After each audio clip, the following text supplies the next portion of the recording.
Good evening. This is the Auburn Finance Committee. Today is June 4th, 2025. It's 5:30 p.m. Holding a meeting here at the Board of Selectmen's room at the Auburn Town Hall. Tonight we have just some transfers to handle. Let me just read the Open Town Meeting Law remote participation script, even though we don't have anybody participating remotely, I don't believe.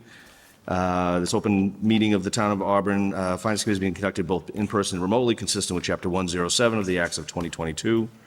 Which suspends the requirement of the open meeting law to have all meetings in a publicly accessible physical location. Further, all members of public bodies are allowed to participate remotely as long as reasonable public access is afforded so the public can follow along with the deliberations of the meeting.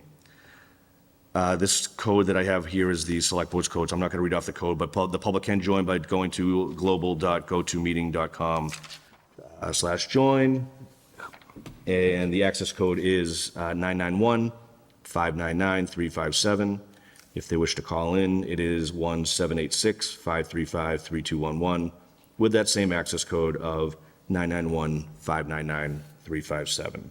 All supporting materials that have been provided to members of this body are available on the town's website. The public is encouraged to follow along using the posted agenda.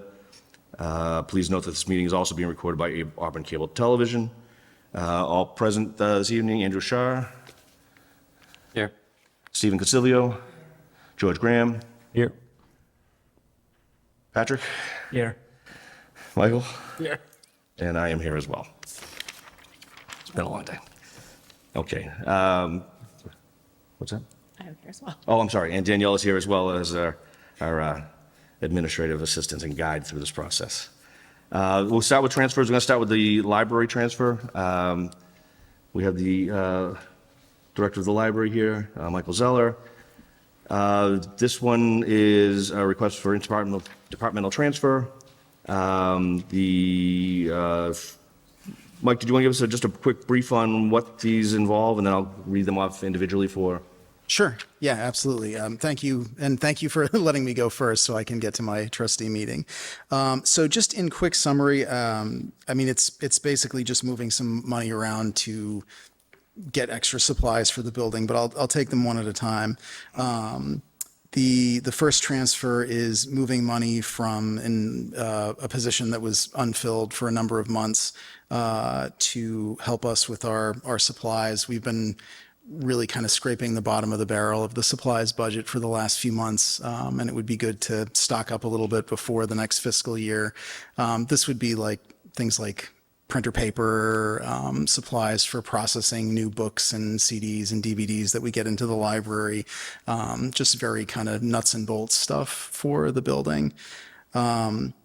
The second one is moving some money from our programming budget to our building budget. We've been talking for a while about getting some new mobile furniture for our program room, just some tables that are foldable and on wheels that are easier to move around than the big heavy folding tables that we've been using before. We just have the one program room, so we tend to move the furniture around a lot, and this would just help out with the staff. So the money's still technically getting used for programs. It's just gonna, because it's furniture, we thought it was more appropriate to have it in buildings. And then the third one is kind of supplementing that. It's taking some more funds from that unfilled position just to support the purchase of that furniture and some additional building supplies.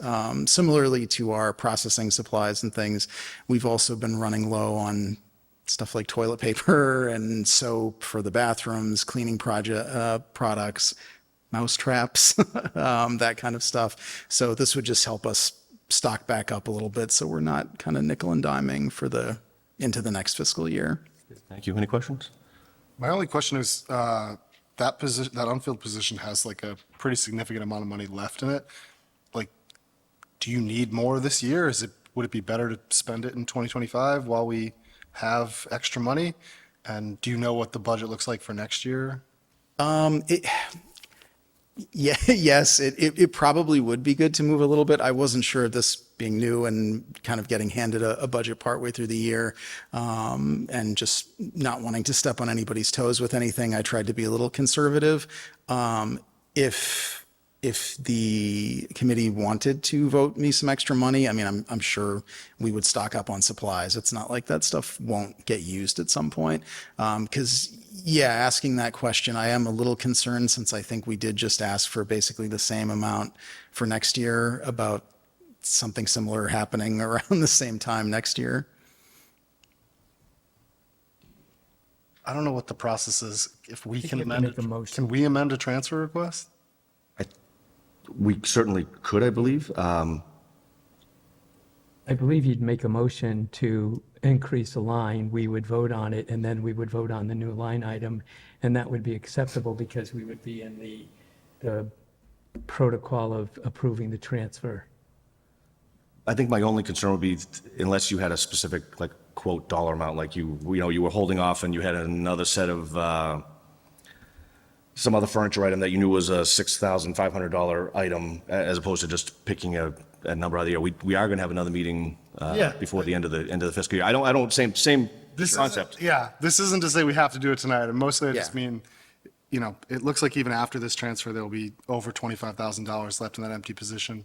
And I think it would probably make sense to spend some of it. Yeah, I mean, that would be great. Like I said, My understanding is that the library budget has been slim for a number of years, and so taking advantage while we may have a little bit of extra money might not be the worst idea. So Yeah, I mean, that would be great. so maybe talk to Dory, I don't know. Yeah, I mean, if you want to approve this for now and we'll see. We've been looking at a few different types of furniture. The furniture that I was hoping to get was actually like custom furniture that you can't get anymore. So, and the cost of library furniture can vary and the quality can vary pretty wildly. Like there's some foldable tables you can get for like $300. There's some that are like $1,500. So.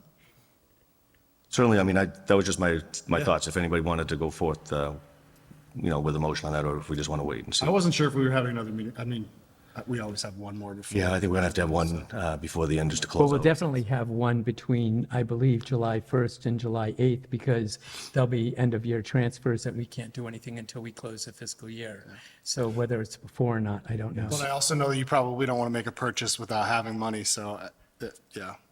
Right, We're yeah. putting you in an awkward position. Yeah, and again,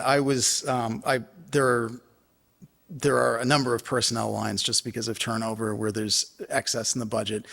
I, being new, just didn't want to go buck wild and be like, oh yeah, we'll move all that over to this stuff. But definitely anything that we can use for especially like supplies or some new furniture that we know for a fact we will get through eventually would be tremendously helpful. Any additional questions on this one? I mean, is there a number that would be, I mean, I guess it can wait, or he could start planning? Like, I would be comfortable adding a little bit extra to these transfers, but I don't know how the rest of the committee feels. I don't want to like unilaterally decide that we're just going nuts, so.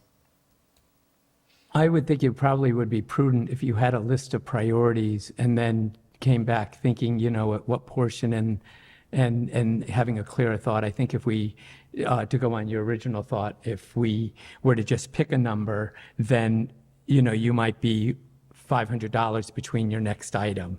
So, I would just probably prioritize some things and talk to town management. Sure. So, Yeah, I can read them in. Mike, you've got abbreviations there. What's the first, just the name the account is coming from? Oh, it's, that's what it was listed as. It's CERC patron. Was the name of basically the assistant director position. But that was the label of the account as, So first one's coming from the CERC patron account, amount requested $3,000 going to the miscellaneous supply account. Reason given, library supplies budget has been exhausted some time, and the position was not being filled for this fiscal year. Motion to approve? second. Motion second, all in favor? Next one coming from programs, amount requested $1,000 going to the building grounds account. And this is for with the request to purchase some additional furniture items for their program room. Motion to approve? Second. Motion second, all in favor? And the last one from CERC patron, amount requested $4,000. This one also going to the building grounds account, also for those same furniture requests for the program room. Motion to approve? Second. Motion is second, all in favor? Aye. Thank you. thank you very much. Okay, fire department, I have next, and I apologize if I moved some, was looking through these, if I got them out of order from yours, but we have the fire department next. Good evening. Deputy Chief, did you want to give us a quick overview of what? Quick overview. What we're doing is transferring some money into overtime. As you know, we've been here a few times for that. The overtime at this point has been running about $13,000 a week. That's a reduction of $10,000 a week from last year. The money that we're looking for, that doesn't include the emergency callback as far as the $13,000 a week, which has been up lately. We're taking money from the health and wellness account, the firefighter education account, the training account, police dispatch salaries, and a reserve fund transfer for that. Then also building maintenance. Currently, we have an AC issue that was identified as of today, has a leak. We're hoping that it survives the hot weather tomorrow, is what we're hoping for, but we're not completely positive. The gentleman that came to service it today said any point, he goes, it should go. So we're hoping to get through with that, but that may be coming, unfortunately. But we're looking to take money from dues and meetings, clothing, property damage, and license and certification for building maintenance. Happy to take any questions. Handle these, and then we'll talk about the larger. Is your briefing based also talking about the reserve fund transfer? Is that? Yeah, the reserve was just mentioned. That's going to the overtime. That's all the overtime, okay. First four and then. Yeah, do we have, looks like we can take 4 and 4 on the first page. Do we have someone? Well, I was going to say, I didn't know if I should make the motion to take the first 4 and then the second 4 if it was before or after discussion. So I'll make a motion that we take the first 4 as one. Second. We have a motion second, all in favor? Okay, I'll read those in. From the health and wellness account, amount requested $4,014.44, going to the overtime account. Reason given to cover previous overtime expenses and anticipated expenses to June 30th. From the educational stipend account, amount requested $155.03, also going to the overtime account. From the training account, amount requested $4,373, also going to overtime account.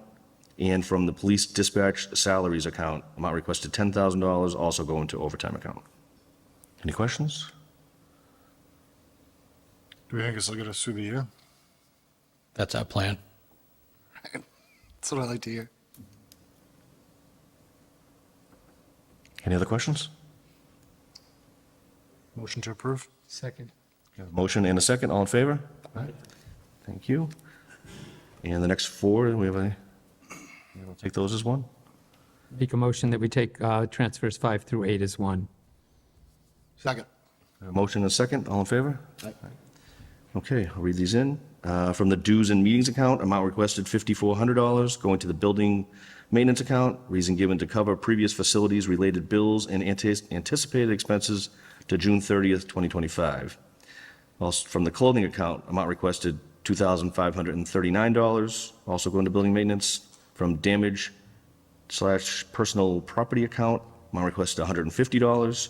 And from license and certification account, amount requested $30.40. Any questions? No questions? Second. Motion is second. All in favor? Okay. Thank you very much. Have a good night. We'll just do the reserve account one, but Reserve Fire and Rescue? that one, he already gave us a briefing on the one coming from the reserve. This is the larger number one, though. So this one is coming from the reserve account to the overtime account for fire rescue. Amount requested $68,246. Reason for the shortage in the account to cover overtime expenses to June 30th, 2025. Any questions on this larger one? I guess I'll just ask, I know that we increased the overtime line for next year. Do you have a sense for how much we've transferred into there this year so far? I would have to go back and look, but I do know I believe it's less than last year, but pretty close. And that's pretty close to what we're budgeting at for next year?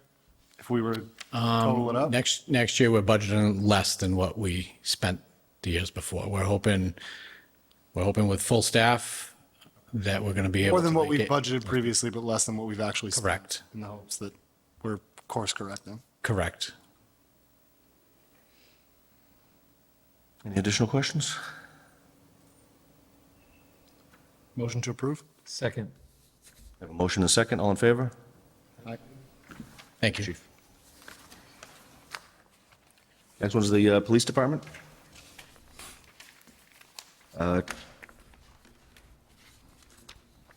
Deputy Chief here. Mills, would you like to discuss these two? Sure, thank you. Let's see, the first one, Thank you.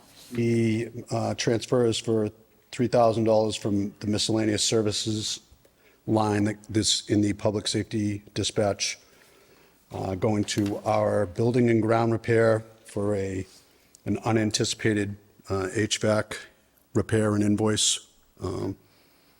Seems to be going around. Yeah, it's just, I guess it's topical. But, we're very happy with the new company that we have and everything. And just the system's antiquated and it honestly kills me to, throw $4,500 at a system that I know is going to be replaced in the fall. But the hope or promise of a HVAC in the future doesn't keep you cool in June or July right now. So that's where the first one is. Excuse me. The other two, the $5,000 is going to technology support, which essentially will account for the last set of invoices that come from that company. And as I've said previously, they generally increase their price structure at a time when the budget's already decided upon. So this basically just accounts for that increase.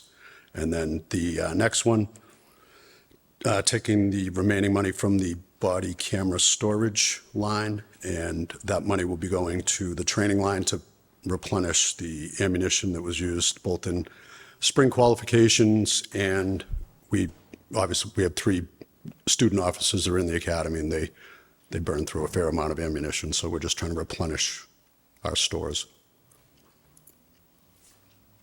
Any questions? Patrick? How many years has this, for the lack of a better word, behavior of them increasing the lease during the budget season come into play? For the 3 budget years that I've been Last doing 3 it, budget years? it's been So- consistent. We're looking to move towards, I think I mentioned in a previous meeting, rather than the co-managed model, we're looking to move to a what they consider their business model.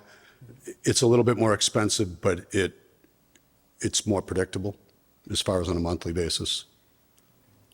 So, and that is going to be in the coming fiscal year or a year from now? In the So it'll be for the 20 '27 budget, For FY '26 is when we want to move to that model. but you won't have any data for it until the '27 budget because you'll have only had it for a year. Yeah, correct. When we start preparing '27, we'll basically a half a year, correct? January renewal? They usually announce a price increase.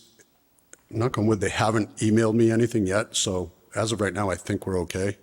My reason is a prudent accountant would have taken that into account when they did the budget, knowing that it could increase during the year. So they would say, well, just to express my thought, if you had 3% increases in the last 3 years, when you went to do this year's budget, you would have said, well, let's take the number we have and put a 3% increase for 6 months because we know in the middle of the year it's going to go up. That's not a difficult thing for a finance person to do. That line was increased for the upcoming year, for '26, Okay, good. but I don't want to mislead anyone into thinking that Sure. I'm an actual But just finance to- person. Sure, but this is taking care of this. I'm good, thank you. I'll just add to what Patrick said. As you said that, and we've talked about getting contracts, like, so we have these lengthy terms, and any company that's doing business with municipal or state governments knows you build your contracts and your stuff around their budget cycles and not just sending a new invoice, midstream, because it's not easy to rectify that, so. Just another advantage of that. And then I just want to, on the HVAC thing, I concur with you. You hate to throw money at it, but it's not just a comfort thing for the members of the department. Certainly we want them to be comfortable, but it's also, there's tens of thousands of dollars worth of equipment in there that need to stay cool. And more than that, probably hundreds of thousands of dollars worth of equipment in there. That was going to be my question. Is the HVAC system that's cooling like the workspace also cooling whatever like server? Because we have a server room. There's a server room on the bottom floor. Technically, I guess it's a basement, but the first floor where the cells are, there's an adjacent room. And that has been getting a little bit warm. We've been using fans to try and cool things down. And I mean, there's cells there too, right? I mean, The cells are down there too. responsibility to keep people safe. So. At one point last week, when it did get hot one day, it was around 78 degrees downstairs. So, that's normally you would expect it to be cooler at or below ground level, but it wasn't. Any additional questions? Okay, I'll read them off. I'll just go in the order that the deputy chief went, which was the first one. From miscellaneous services, amount requested $3,000 going to building and ground repair. Reason given, unanticipated invoice for HVAC repair. Motion to approve. Second. Motion and second, all in favor? And from the office equipment / lease line, amount requested $5,000 going to the technology support line. Reason given, invoice payment fiscal year end. Motion to approve. Second. Motion and second, all in favor? From the body camera storage line, amount requested $3,418 going to the training line. Reason given, replenish ammunition from spring qualifications. Motion to approve. Second. Motion and second, all in favor?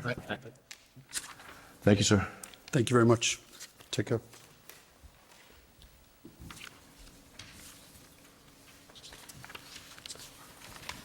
Next up is DPW. Fleet.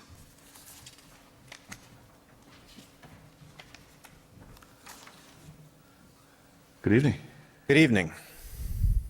Would you like to give us just a quick overview, or? Well, DPW's got quite a few transfers in front of you tonight, so which one are we looking at? Well, why don't we start, let's just do the one page at a time and. Sure, we can do that. So, The first one up on the first page we have in front of us is just a quick wages, which one, I don't think we need discussion on this one, is from the wages account, my requested $354 going to the clerical account. Reason given to cover overage due to an employee retirement. Motion to approve. second. Motion and second, all in favor? Aye. This one is, what's that? I said we're going to help them along, We are. We Appreciate that. to explain Motion everything. to take the next three as one. Second. Motion and second to take the next three as one. All in favor? Aye. Okay. Do you want to discuss this one here, the police repairs? Absolutely. So I've taken a look at the motor vehicle repair budget for each of the departments. So it's broken up by police, fire, DPW, and town hall. And then there's a miscellaneous one. So it looks like, just kind of to give a general overview that'll kind of explain all of these. Police is running over budget a little bit. We could potentially eke through June, but I don't think it would be a good idea, especially when police vehicles go down, we have to fix them. So these three transfers would bring the police motor vehicle repair account up to a level that I believe would get us through June based off of the burn rate they've had over the past few months. The fire department is trending under budget. So the next transfer is going to be taking some money out of that to fund the DPW budget, which is trending close to budget. And I want to put a little bit more in there as a buffer because we have a few things in front of us that could become expensive. But with all of these transfers, I think that we should be able to get us through June without hitting the reserve account again. And even if we run into an issue, I think there's a little bit of a buffer in fire that we can look at later in the month. Questions? Andrew? Just a refresher, this is the first year that we've broken out police, fire, and the maintenance separately? That is correct. That these accounts are kind of new this year? 'Cause Yes, it used to be one just motor vehicle repair account for the entire town. Yeah. It's new to the committee, so I wanted to make sure I had that. So, thank you. Yep. Additional questions? Okay, from Fleet Town Hall, amount requested $3,000 going to motor vehicle repairs police account. Reason given to replenish the fleet supply account due to unanticipated budget shortfall. From Fleet wages, $1,200, also to motor vehicle repairs police. And from Fleet overtime, amount requested $2,500, motor vehicle going to motor vehicle repairs police. Motion to approve. Second. Motion a second, all in favor? Aye. The last one is the Fleet Fire for 5,000. Yeah, yep. So that's so that will leave the fire motor vehicle repair account with, at the time I did the math, it was about $18,000 to get through June, which should be more than enough based off of their burn rate and the workload that they had in front of them. You never know when something big goes down, but you know, I spoke with the fire department as well. They were comfortable with that number. And it puts the Fleet DPW in a more comfortable position as well. It's a little bit harder to anticipate that, but we have a few bigger vehicles that we're working on right now. Our catch basin cleaning truck has been getting a lot of work done on it. We have a sweeper that is down getting service, and another sweeper that's going to be a more substantial repair. So there's a few things that could fluctuate more significantly in DPW, so I wanted to put more in there to kind of hedge that. Questions? I guess my question is, and I'm sure this is what you're doing anyhow, but are there different cycles of when vehicles sort of is, I mean, I guess I envision DPW probably needing more fleet work leading up into the winter months to be ready for winter events, and maybe less coming out of the winter months, and maybe that's just incorrect, that there's equal work across the year. Just, do you adjust based on what accounts and things of that nature? Yeah, so I've looked back several years into the fleet budget, and it's a little difficult to compare apples to apples because of the first year we've broken them out by division, but there wasn't a ton of obvious correlation year to year as far as time of year, but in general, there seems to be a little bit of a push, like you said, right before winter when we're getting the vehicles ready for winter, and then during winter when things are going down. Pretty much anytime we have a snowstorm, it'll cost us around 10 grand in repairs, give or take. It seems to be a pretty solid average I have found. So we didn't have too bad of a winter this year, so that was helpful. So luckily we've been trending much lower than we did last fiscal year. But yeah, time of year, that's kind of the only thing. The police repairs are very consistent throughout the year. They had some large repairs at the beginning of this year that hampered their budget. Fire is there's not really a lot of pattern that I've seen there. Thank you. Yep. Anything else? Andrew? I believe, if I remember correctly, you said you use Fleetio as a maintenance tool. Correct. Is that newer for you guys? Is that? Yeah, so we started using that last year, and we've been trying to improve our process, make sure that we're getting a lot of the data in there correctly. Since we've hired our new fleet mechanics this calendar year, that process has been improving quite a bit. They've been working very well with the computer system and inputting a lot of data. So I'm hoping that as we build this database of information, that we'll have a lot of better trending capabilities. You know, ability to diagnose, okay, with vehicles are becoming more and more expensive. What's the threshold to retire a vehicle versus we keep fixing it? I will say, and I don't mean to go off on a tangent, but we've been very fortunate to get some good mechanics in this year, and we've been looking a lot at how do we squeeze as much as we can out of our fleet. And he seems very adept at retrofitting existing vehicles and fixing existing vehicles for better longevity. You know, instead of retiring a vehicle, you know, maybe replacing a frame, maybe replacing a transmission. It's a big job, but it might be more, we might get more bang for our buck. So he's been very cognizant of that, and we're looking at that. Fair enough. Like I said, I think I said in the past, we've used Leo for my company. We're in kind of the same boat. We just started about a year ago, and Oh, you did? There's a Yeah. lot to it, but we're starting to get returns from it. So knowing that that's where we're hopefully going, so some of the trending, and you're able to not have to do a bunch of math, and you can kind of pull stuff out and feel confident in the numbers. Yeah. So, and there's a lot of things that Fleetio can do that we don't have the capability of. I know they can work with geomatics and GPS and things like that. And it's something that it's a direction I'd love to go in. It's not something we're looking at right now for our fleet, but it is something that I'm keeping in mind because you can track mileage in real time. You can, it can automatically let you know when things are ready for service just based off mileage. So that's something that I'm keeping in mind, and I plan to look at, in the next few years. But I've been very happy with Fleetio. Their customer service team's excellent. They're super good to work with. So I've been very happy with that software. Good deal. That is the next piece, right? It's that real-time notifications, that software is there. I know the agency I work for, they have it. If there's a check engine light or there's something, a cylinder fires incorrectly, you're getting notification as opposed to the operator who may just, put a piece of electrical tape over the light that's bothering them on the dash. Yep, that's definitely the way it's going, and more industries are trending that way. Some industries are I think take it a little too far, but there's definitely a lot of value to getting real-time data out of these vehicles and the capabilities there. So, it's something that we'll continue to talk about. Any other questions? Motion to approve? Second. So just to make sure I read it in, from Fleet Fire, amount requested $5,000 to the Fleet DPW. Again, reason given, replenish the fleet supply account due to unanticipated budget shortfall. We had a motion and a second. All in favor? Aye. Next one from Gulf Enterprise Fund. These appear to just be, read these in from contingency account. Amount requested $1,354 going to the groundskeeper account. Reason given, adjustment for minimum salary for FLSA exempt employees. Motion to approve? I have a question. Go ahead. Before I second it.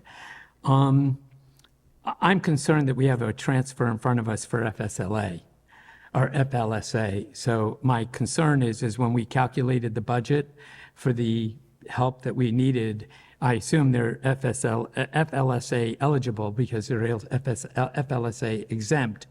But you would have had a fixed number of time that they would have been working, and I think we would have paid them. This has to do with minimum wage. So I'm trying to understand how we are under for something that is minimum wage. Like, did we not realize this was an FLSA position and not calculate the hours right?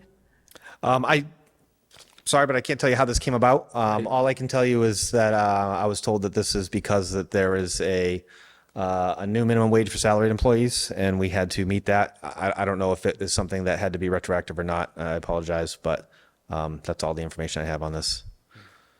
And just for the record, at this point, the CFO was unable to be with us, went home sick from work. I think we got an email Sure. on that. So just, she probably would be able to answer that question for us, but that's the reason she's not here this evening.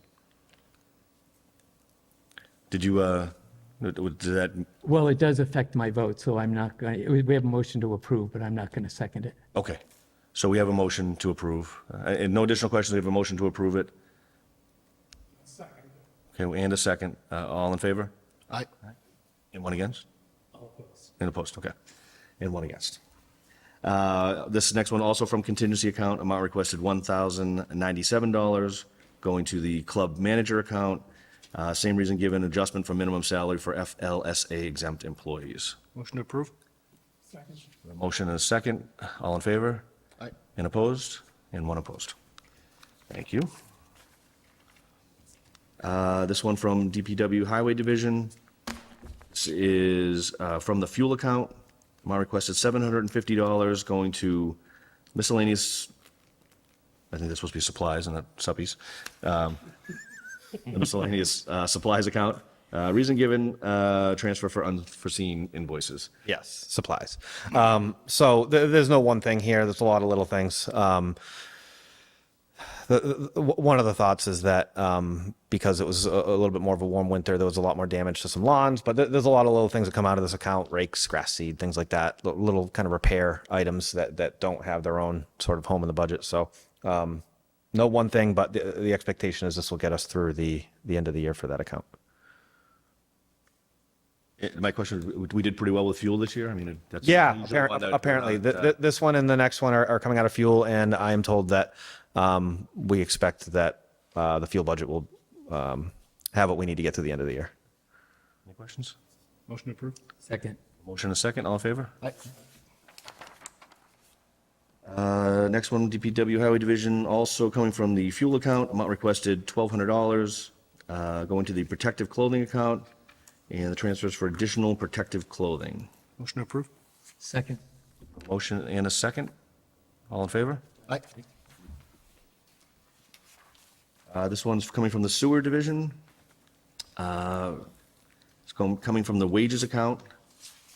I requested $7,000 going to the overtime account. Reason given to cover unforeseen overtime costs. So I've had the sewer crew working on a project since April where we used to subcontract out with a company to clean and CCTV all of sewer lines or a certain percentage of town. We've started taking that task on internally, and it saved a significant amount of money by doing it. We have guys that are now certified. We have the equipment to do it, and it's gone very well. But there's been a little bit more periodic overtime, just, coming in a half hour, wrapping up the day a half hour, an hour late just because they're out doing something that makes more sense to do it. So that's part of it. Another part of it is we had a pretty significant force main break at the end of April that required a lot of overtime from not only all the sewer employees, but several highway employees that got billed to the sewer division overtime account. So because of that, we're in a shortfall for overtime. I think 7,000 should be more than enough to get us through June. So. Any questions? Motion approved? Can I just ask, I'm sorry, No, you're good. just one quick question. And that was interesting that what you just said. So other town employees are able to, if they're working on in this instance, a sewer project, you're able to bill their hours to that account, is that? Right, because they're working for the sewer division. Similar to if we have employees working for the Board of Health on cleanup day, or sewer employees that are plowing for the town and they get billed off of snow and ice. That's right. Okay, no, that's just good to know. I didn't know. I knew there was cooperative efforts. I just didn't know that you were able to categorize the correct account. Yeah, usually there's a little bit of, we're DPW, and part of that is, we have everybody here they're able to help each other out. Sometimes some guys from highway help out sewer helps out highway, and we don't, bill each other's budgets based off of that. But I do track those hours to make sure that we're not too unbalanced one way or the other. There have been several years ago, where we were very short-staffed in sewer, and we had a lot of highway guys helping out in sewer, and we actually did a wage transfer because of that. But for an issue like this, where we had a significant overtime event, it made sense to. I see Mr. Jones has a, Well, I didn't have a question until you had a question, and then it prompted one, so we almost got without questions. You stated when you gave your explanation that there's a company that usually does the work, but you've got some manpower and the ability to replace. So my question is, why are you moving it from a wages account when you could be moving it from a contractual account if it's not going to, we're not going to pay them to do the work? It's not a contractual account. That's that would be a CIP item. So CIP item. Yeah. So we every couple of years we have engaged with an engineering firm to do what's called a sewer system evaluation survey. It's a survey that's mandated by Mass DEP that all sewer systems do, and basically you need to, in broad terms, come up with a plan to inspect and maintain your sewer system, and then execute that plan. Generally, it's cleaning, CCTV inspections, and other inspections like smoke testing, things like that we're supposed to do annually or as often as we can.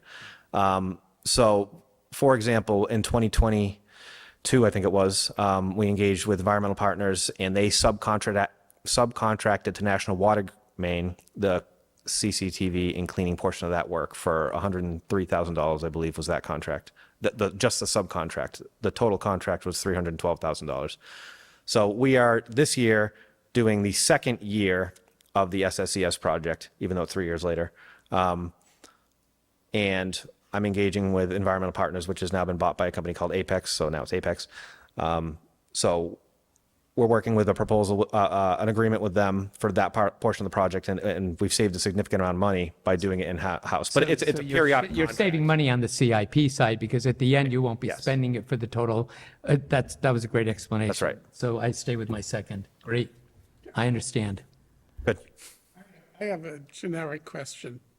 Because the sewer operates as an enterprise account, a lot like the golf course.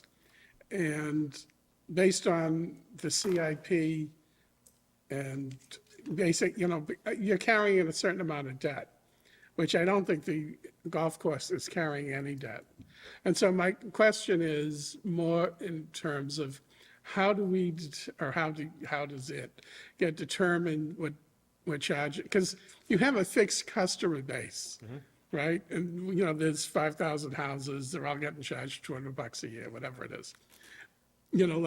How does that number get adjusted so that you are closer to running break even as opposed to either having a surplus or, in this case, we're running it a little bit in the red? It's a great question. So, let's see where to start. So you are correct. Sewer Enterprise is an enterprise account. We generate all of our revenue at the sewer division. So it is based off of user fees and connection fees and a few other different accounts, but those are the significant ones. So what I do each year is I look at all of the revenue that we've I basically I create a model in Excel of every single account we have in town, how much water they used last year, and how much money that will generate. And what I do is I look at our capital improvement plan budget and our operating budget, adjust those accordingly, and I see how much money I expect we're going to need in the next year. The budget goes up every year. The most significant reason is the Upper Blackstone Clean Water Assessment, which is a significant percentage of our budget.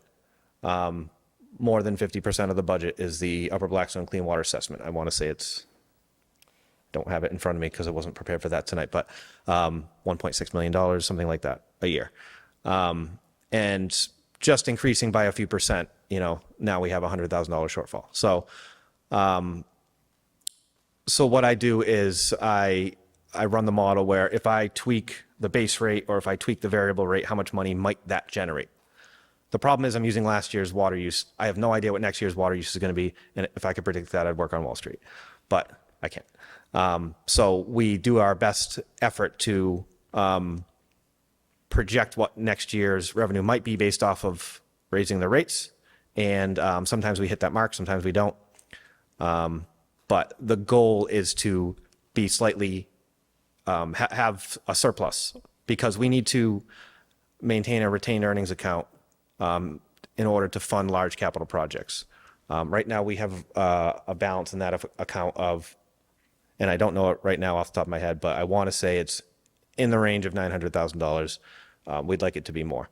And the reason is because we run into some major capital projects that need to be done quickly. We have 2 projects that we're trying to fund for next year that are combined, I think, $6 or $7 million. So some combination of using retained earnings and borrowing to sort of have the least amount of impact on the rates. Because the goal is to not jack up rates every year. And part of the problem that I found when I started here is that it seems like we look year to year. Next year, we think we're going to need this much. Let's raise the rates this much. Next year, we're going to need this much. But 5 years down the road, we might have a huge project that we're not planning on. And then all of a sudden, nope, we got to increase the rates 12% this year. And I don't want that to happen. So right now, we have gotten a grant to do an asset management plan. And we're going to do a long-term outlook on the sewer system so that we can plan 10, 20, 30 years in advance what some of these projects may be to kind of flatten the curve forecast. when it comes to that kind of thing. I've done my best to try to forecast that now. I have several projects that I expect we will need, and I've put together a 20-year CIP based off of not only our operating budget and potential increases to that capital budget, all the vehicles we're going to need to replace, all of the debt service we're currently handling, and I've projected that out 20 years. But we're getting an engineer on right now to do a much more thorough review of all of our assets, all of our equipment, all of our pump stations, pipe sewers, so that we can get a little bit more meat on that and kind of project out the rates a little bit better. We're trying to improve that process. I hope that. Uniform between commercial and residential. Do they differ between commercial and residential? They do not. There's only one sort of tier of rates, and it is based off of cubic foot of water use. there's not it doesn't differentiate between residential and commercial. So if you use under 5,000 cubic feet in a year, you pay a flat fee. And if you use over that, there's a variable charge for all the water that's used over 5,000 cubic feet. Now, there is a standing item that we have on our Board of Sewer Commissioners agenda that we had a gentleman come to our meeting, I think it was a year ago, and say he was wondering if there was a better way to do that. Can we have it so that people who use almost no water pay less, or is there a more equitable way to split that up? So there's been a standing item on our agenda to look into that, and I haven't had an opportunity to do it over the past few months, but I've kept it on our agenda in order to, keep it on my desk, so that I do intend to do a review of how we have the rates split up now to see if there is a better way to do it. It gets complicated just from a billing standpoint. Our clerk is doing all of the billing for all of the sewer customers, and it's a huge effort. And adding complexity to that, I mean, just using Munis it's a huge challenge. So we are looking at how we split up those rates. But right now, it's just.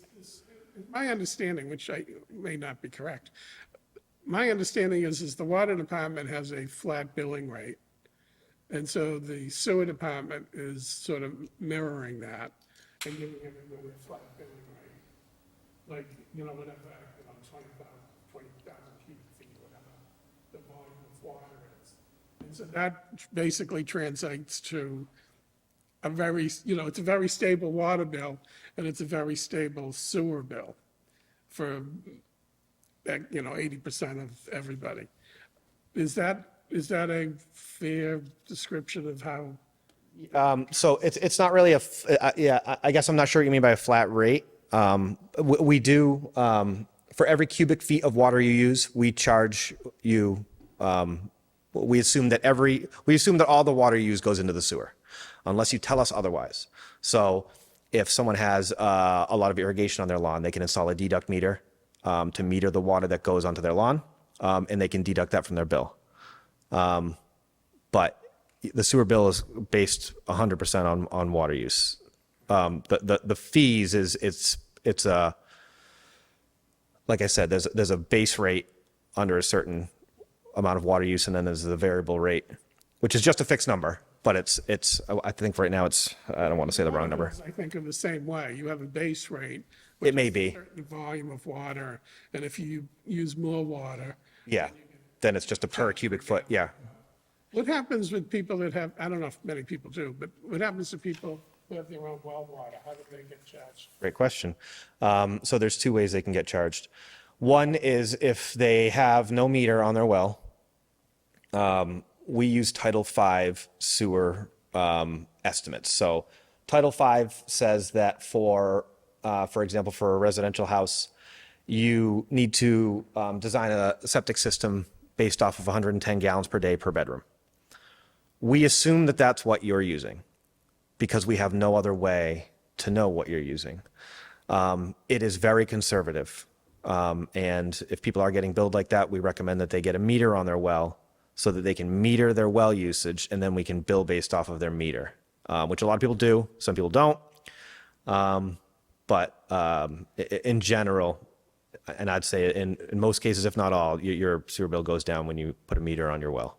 But if you don't have it, then we have to just bill you a fixed rate based off essentially the number of bedrooms in your house. Now, there's commercial accounts, and those are based off of different things, and those are all in Title V. Could be number of seats in a barber shop, or a number of bays in a mechanic's shop, or it's different for lots of different commercial uses. But it's basically a flat fee every year. So you have a certain number of, it's a flat number of amount of water use every year, depending on how we affect the rates, your bill. Okay, no additional questions? Motion to approve? Well, we had a motion and a second already, I think. We had a motion and a second. We got And then we got off the track. So we did have a motion to approve and a second. All in favor? Aye. I'll need to do another sewer presentation, I think, just on the rates. Okay, maybe. just right off the cuff. I think that's all we have for you, correct? Yeah, I guess so. Thank you very much. Thank you. Okay, the next one's coming from legal section, coming from the streetlights account. Amount requested $7,000 going to general counsel. Reason given, unexpected increase in legal issues. And I know the town manager was unable to attend. If we had some questions, Chamberlain had some, could make some comments on it, but that's, Actually, would it be prudent to motion to move this to a meeting down the road? Because if we have no idea if this is going to be more later. We don't have the ability to ask someone if this is enough until 6:30. My question is, what are you authorized to tell us today? Yeah. No, we just got the bill for our legal services, so this is covering. It's an invoice that's already spent and we just don't have the money for it? That is my understanding. Based on that motion, well, I'll let you read it now. yeah, so the first one's right, it's, streetlights, $7,000 going to general counsel for unexpected increase in legal issues. Motion to approve? Second. Motion to approve and a second, all in favor? Aye. And the next one from streetlights account, amount requested $12,000 going to the negotiator account. Reason given, unexpected increase in legal issues. Motion to approve? Second. A motion and a second, all in favor? And the last one we have tonight is coming from the reserve fund, from the veterans. And it's for, the name of the request is for veterans benefits. Amount requested $5,000 and reason given to cover projected veterans benefits for the month of June. Motion to approve? Second. A motion and a second, all in favor? Aye. That wraps up our transfers for this evening.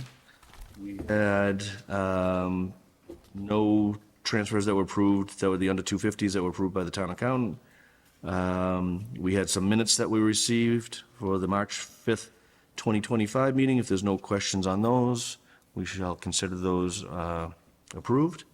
The only other discussion we have is possibility of another meeting. CFO has requested to get one in the next 2 or 3 weeks, which I think is going to push us to the 25th. That sounds like the week of the 18th isn't ideal, so June 25th. I will be abroad. It'll be abroad, okay. Anybody else obviously know they're not going to be here? Well, it depends. July 4th is on the Friday this year.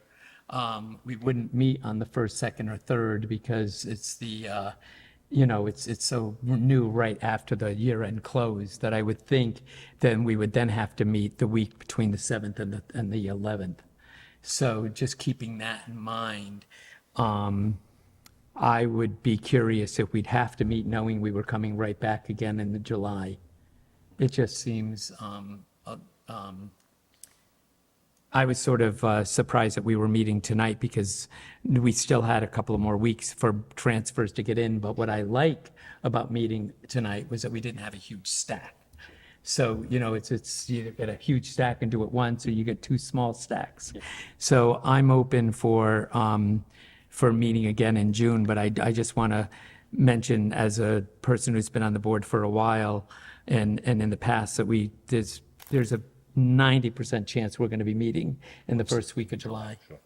So we'll wait, I guess we can wait and see what Danielle sends out for an email and polls us and see what the CFO needs and what she has. Yeah. That's still, the 25th is a ways out. I am also unavailable the 18th if we decide to meet earlier, just as an FYI. Any other questions on that? I don't have my calendar with me, but I think one of those for Wednesdays